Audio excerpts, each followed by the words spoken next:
ایک جملہ یاد رکھ لو، بیوی سب کو چھوڑ کے آ گئی، بیوی سب کو چھوڑ کے آ گئی، اتنی قربانی دی، ہمیں چاہیے کہ ہم غصہ چھوڑ دیں۔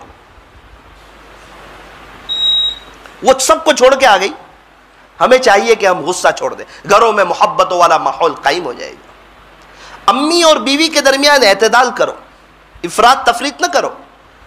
امی کی بات سن کے بیوی کو بول رہے ہیں، بیوی کی بات سن کے امی کو بول رہے ہیں، نہ، دونوں قابل احترام ہے۔ ماں ہمیں دنیا میں لانے کا ذریعہ بنی اور بیوی سب کو چھوڑ کے ہمارے پاس آئی۔ اللہ نے دو کان دیے، ایک سے ماں کا سنو، ایک سے بیوی کا سنو، دماغ سے سوچو، بلکہ زیادہ تر تو کہو ہی مت۔ بیوی کی بات سن لو، اس کو ایسا لگے کہ ابھی امی کو سمجھائیں گے، امی کو کہو مت۔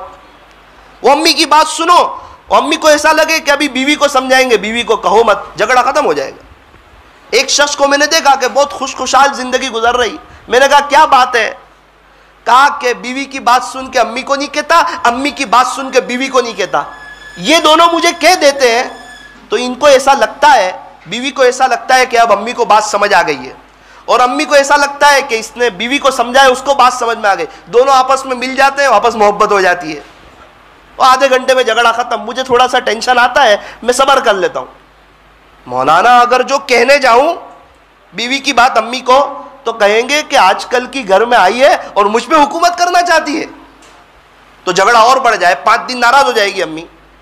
اور اگر بیوی کو کہنے جاؤں گا تو وہ کہے گی کہ میں اتنی خدمت کرتی ہوں، مجھے جواب یہی ملتا ہے، تو وہ 5 دن اور جھگڑا بڑھ جائے گا۔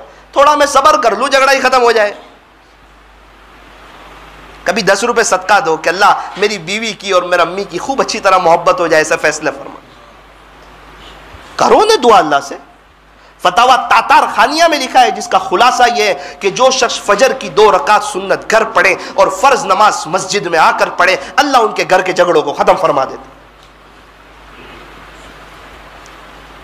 پڑھو عشاء نماز میں اللہم انی ظلمت نفسی کے بعد ربنا ہب لنا من ازواجنا وذریاتنا قرۃ اعین وجعلنا للمتقین اماما۔ دیکھو بیوی بھی آنکھوں کی ٹھنڈک بنے گی اور بچے بھی آنکھوں کی ٹھنڈک بنے گی۔